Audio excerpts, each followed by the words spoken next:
Hi everyone, welcome to my YouTube channel, Agent Graph. Like I have been talking to my lots of colleagues, and they were saying there were no single source where we can understand the AI agent in detail. Right?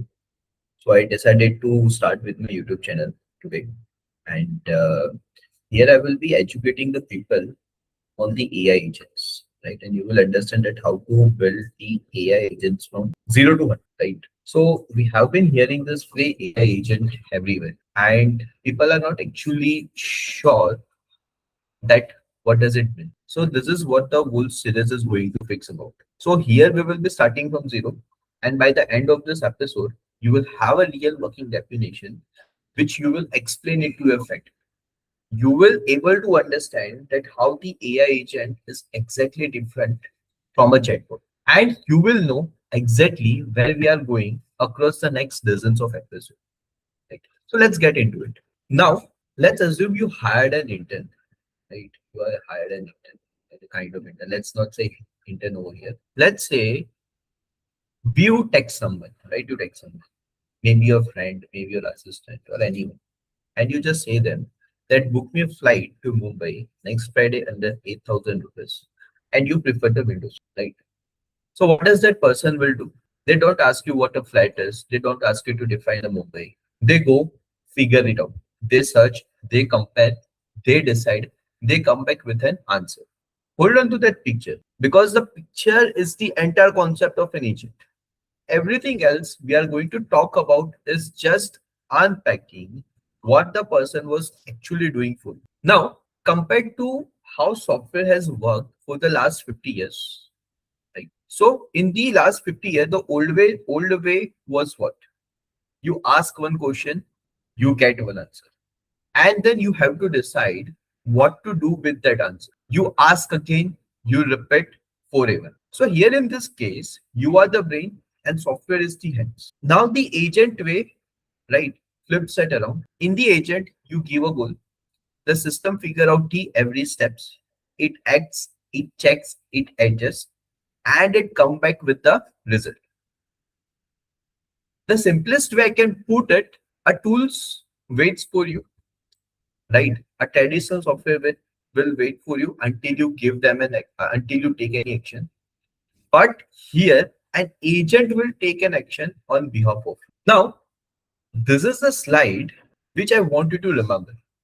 If you remember nothing else, every agent, every single one, no matter how the fancy the agent is, but every agent have these three things in common. It perceives the world, it thinks about what to do next, and it acts.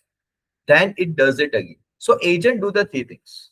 They perceive, they think, they act, and they repeat it. So that's the entire field of an AI agent in say in three simple words. So if you're watching with notebook and pen in your hand, I want you to draw this loop, right? We are going to come back to this loop in every single episode of this series. So here I will try to give you the summary of this, right? So like why do I have this slide? The three boxes, right, looks very abstract. Right? So here it gives a very in detail understanding that how the agents will work. So suppose you tell an agent, summarize the top 5 news stories today and email them to my team. So what will happen? The agent will perceive the date, it will perceive your email list, it will perceive your instruction. Then agent will think, okay, I need to search the webs for it. It will act on behalf of you. It will call a web search tool and then it will get the result back. It will think again, which 5 of the stories matter. It will think and then it will draft a clean summary. It will act on the side of you. It will send the email and done. Now, look what you did over here. You just gave a goal to your agent that summarize the top 5 news stories and email it to my team. You did not took any step. You did not took any action. The agent did these steps, right? Now, naturally the question comes, why are we doing this, right? So these agents are technically not a new idea. Agents existed like a way back. Like agents existed a way back. But previously we had a rule-based bots. right? We had a robotic process or a robotic automations, right? But all this automation needs somebody to handwrite every single rule for every single situation. And these things were brittle, narrow, and at same point, this automation can become an existing, right? So what changed over here? Here the change we had is something called a language, right? That is a large language model, right? So that was a chat GPT. So large language model can read an instruction in the plain English, reason about a situation they were never explicitly trained for, and write code or plan steps on the fly. So technically, this LLM gives an agent a brain. The tool which we give to the agents, they are our hand. So that's the unlock over here, right? That's the unlock over here. Now, you people might have heard of some of this, some of these tools, right? Like AutoGPT, Devin, Cursor, Copilot, computer use agents of Perplexity, right? Computer use agents is very popular nowadays. So to AutoGPT, just do one thing, give it a goal. It breaks it into a subtask and then. Now to Devin, what Devin do? Devin reads a task, writes a code, runs a test, and fix its own bugs. Cursor and Copilot live inside the editors. So software engineers and coders and AI engineers love these tools. Now in the Claude, we have the computer use agent, right? So Claude computer users use clicks to websites and fills out forms like a person, right? And when we talk about Perplexity, I know many of you people have used the Perplexity, but Perplexity is an excellent example of an AI agent. So Perplexity do the searches, it reads and synthesizes in one loop. If you have used any one of this, you have already used an agent, right? Whether you called it an agent or not, maybe a simple tool or maybe a regular life use, right? But I want, but after this, after watching this video, right, I want your people to do one thing today. That take either of the agent, go through the take either of the thing. I prefer go with the Perplexity because it's quite handy. Ask it some question, pay close attention to it. And when you pay close attention to it, you will understand what is running underneath. Now, when we talk about agents, right, I want to clear up the confusion over here, right? People are regularly using the word agent, right? Is this. But an agent is not a chatbot. What does a chatbot do? A chatbot responds. An agent acts. A chatbot can tell you how to book a flight. It cannot book the flight. It's not a search engine. A search engine finds the pages, an agent reads them and decide what matters and uses that to do nothing. And it's not a script. A script follows fixed steps. An agent figures out the steps on its own depending on the situation. Here is the test. Can it handle a goal it has never seen before without somebody adding a new rules? If yes, it's an agent. If you want a textbook version, and this is genuinely useful, researchers describe four properties. Autonomy. It acts without you having to tell it every single step. Reactivity. It responds to changes in its environment in real time. Proactiveness. It doesn't just react, it pursues the goal. It makes initiatives.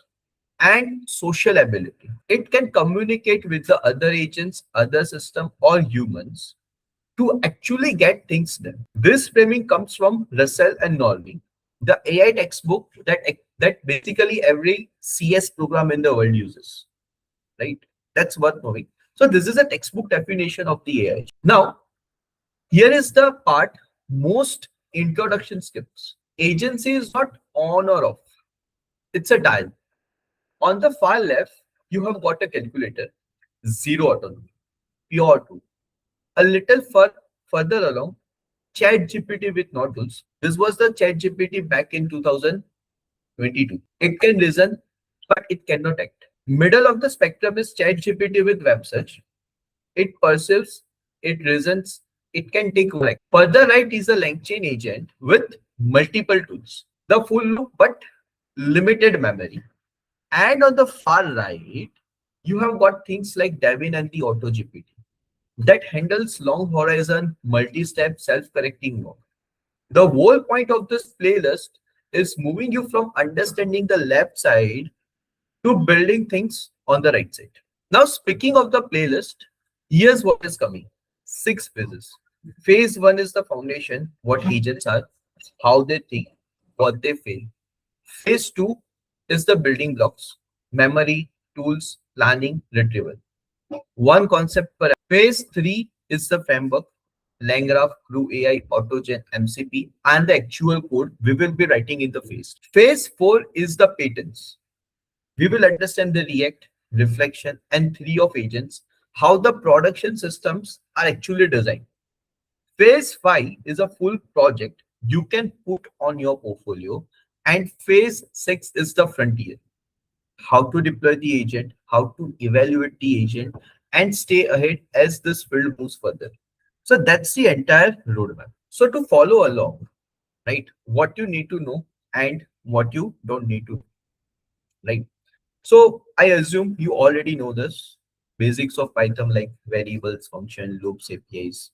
You already know the definition of LLMs, what is GPT, Claude, and Gemini, or you are might be aware of some LLMs, right? Popular, right? You might be aware of a basic prompting. You have used one before, like everyone writes up prompts regularly to ChatGPT or Gemini. But this thing you don't need to know. I will be covering all this thing from the very basic. I will be covering means machine learning theory. You do not need to know at all. You do not need to know any agent framework, and you do not even need to have a prior experience building any agent. Before episode 2, which I will be releasing in next week, I want you all people to do one simple thing. Install Python 3.10, create a virtual environment, invest the $5, get an OpenAI or Anthropic API key, run a Hello World API call, run a Hello World API call. And for the same step, I will be also attaching a link in the description. So in a one sentence, if I conclude, what is an AI agent? A system that perceives its environment, reasons about what to do, and take actions to achieve a goal on its own, right? That is it. Everything else we are going to cover in the entire playlist. Every framework, every pattern, every project, right? And we are going to unpack this entire sentence. In the next episode, we are going to dive much deeper, right? We are going to understand. I'm going to make you understand that we have a three different system. Maybe we have an agent, we have a chatbots, we have a traditional software, right? And how each thing handles all the things differently. Like so, by the end of the episode 2, you will never confuse this three thing again, right? So, if my very first video helps you out, I want you to hit the subscribe and please do not miss my any other single episodes. I'm going to help you a lot in this. I'm going to help you a lot in your learning journey, right? If this help, please drop a comment. Please let me know how can I improve my further lectures. Right? But before I start with the next thing, right, I just want you to think of it that what is the one thing you want that an AI can do on behalf of you, right? And which can do it right now, right? So I want you to also drop a comment on this, right? I will read all of this comment and I will try to curate the content as per my audience need, right? So thank you. See you all next week. Bye.